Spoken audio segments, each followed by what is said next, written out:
Well, you know, it is tough because the hour is late, and you've heard all these great astute intellectual gentlemen and a fantastic senator, Tom Coburn, who I absolutely admire. So what can I say to wrap this up?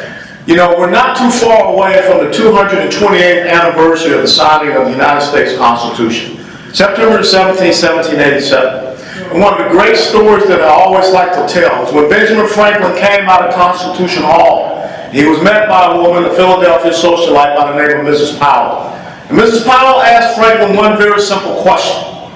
Well, doctor, what is it that we have? A monarchy or a republic? And Franklin replied with that incredible wit of his, a republic, if you can keep it. And see, the thing is, when I look at this gathering here tonight, it should be standing room only. Because Franklin gave us a challenge 228 years to keep this republic. It is not about the people that you send to Capitol Hill. It is not about the person that sits in the White House. It's about each and every individual American's responsibility to keep this republic. You know, one of the great things about serving in the United States military is the day that you take that oath. 31 July 1982, I will never forget that day. And I will never forget sitting at the steps with my father, a World War II veteran, listening to my brother, a Vietnam War veteran, and just recently going up to Fort Leavenworth, Kansas, to see my nephew graduate from the Army Staff College, something that I did 18 years ago. But the greatness of our military is that they take an oath not to a person. They don't take an oath to a party. They take an oath to a constitution. That they say that they will support and defend against all enemies, foreign and domestic. That they will bear true faith and allegiance to the same. That is unlike any military the world has ever known. And the great thing about it is that those young men and those young women, when they take that oath, they're willing to do one simple thing. Lay down their lives for that oath. Not for a party, not for a uniform, but for a country. And the sad thing when we talk about constitutional reform is that so many people up in Washington, D.C. stand up and they take an oath and they mumble along and they have no sense of conscience as far as what they're doing. And immediately they go and they do things that are a complete violation of that oath. When you think about what's happening right now up in Washington, D.C., when you think about the conversation that we're having about illegal immigration, it's very simple.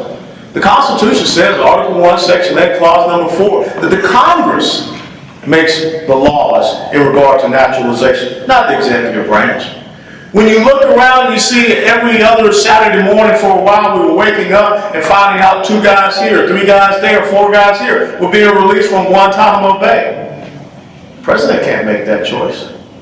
It says in Article 1, Section 8, Clause number 11, that Congress deals in rules and matters on captures on land and sea.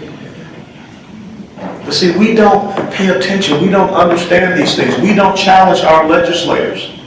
When the Supreme Court came back and made this decision about same-sex marriage, I'm for civil unions. I think that's a very simple thing. But what 5 people all of a sudden decided that an individual behavioral choice was right.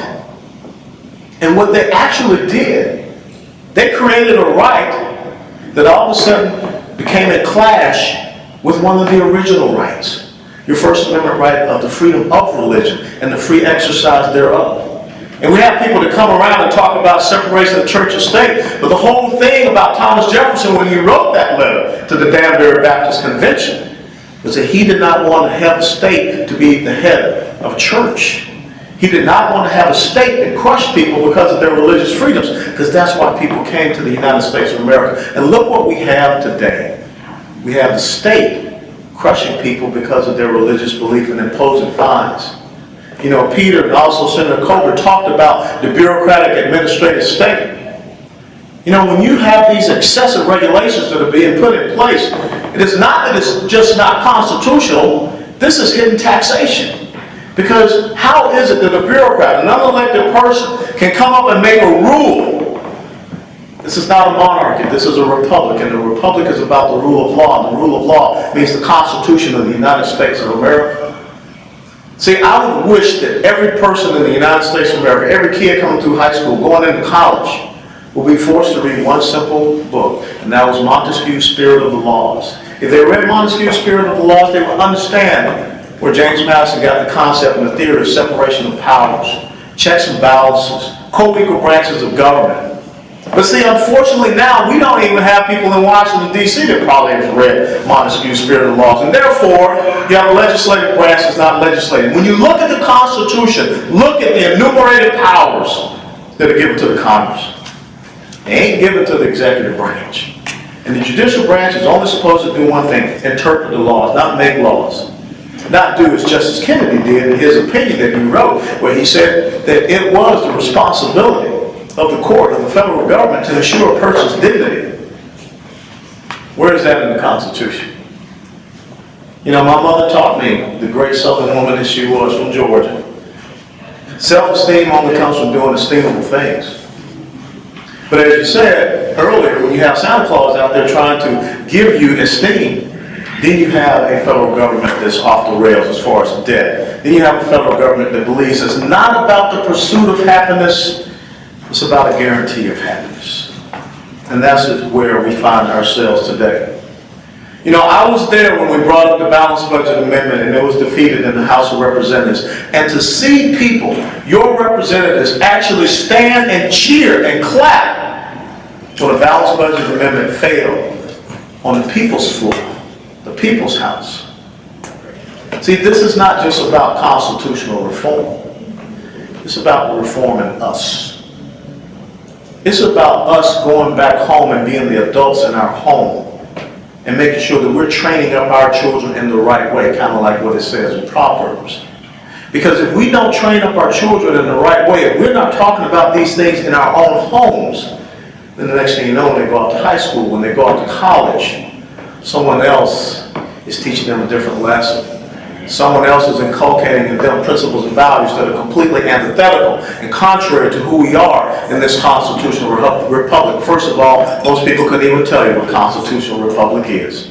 And that's the sad thing. Ladies and gentlemen, these are the times which are going to try our souls. And if you look around this room, I can tell you that none of you all are summer soldiers and you're not sunshine patriots. The thing is I'm concerned about is that we have too many of them that are out there. How many folks remember that movie, The Matrix? There are too many people living in the Matrix world. They're not living in the real world of the unfunded liabilities, the real world of our debt and deficit running off the track, the real world that all of a sudden the stock market rebounds today and everyone's cheering and clapping. Well, the whole reason is because we have a Federal Reserve that is doing monetary policy. We don't have a Congress that is doing monetary policy. And the Federal Reserve decided that we're going to keep the interest rates low. And we're just setting ourselves up for an eventual bubble because we have allowed the bureaucratic, administrative state, the executive branch to supply the crack cocaine out there, not just to the masses of the people, but now also to the corporate business world in America. And that's a very dangerous place that we are in. You know, when I was up in Congress, I wrote, I'm a simple boy. I went to the University of Tennessee, I'm a Southern boy. We just like SEC football and going out and shooting things and blowing stuff up. That's how I felt. But I wrote a real easy letter to Hal Rogers, who is the chairman of the House Appropriations Committee. And I said, there are 12 appropriations bills, Mr. Chairman. Can you tell me what the priority are for the 12 appropriations bills so I know what the priority is for our spending up here in Washington, D.C.? Never got an answer back. As a matter of fact, I wasn't in Congress again for another term. Because there's a fear up there of anyone that challenges the status quo.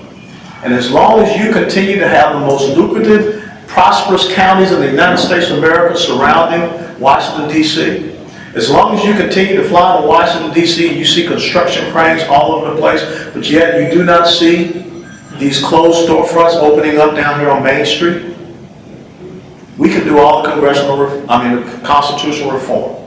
We can do the balanced budget amendments, but if we don't reform ourselves, then it will not make a hill of beans. So as you leave here tonight, I'm challenging you. The same challenge that Benjamin Franklin gave 228 years ago. That you have a republic. If you can keep it. It's not about West, it's not about Herbert Coleman, it's not about Farrar, it's not about Nick. It's about you accepting the personal responsibility of the greatest gift that you could ever have, the gift of being a citizen of the United States of America. Men and women have fought and died for this gift that you have. Our challenge is to make sure that we pass on an even better America, a better republic to future generations. God bless you all. Thank you.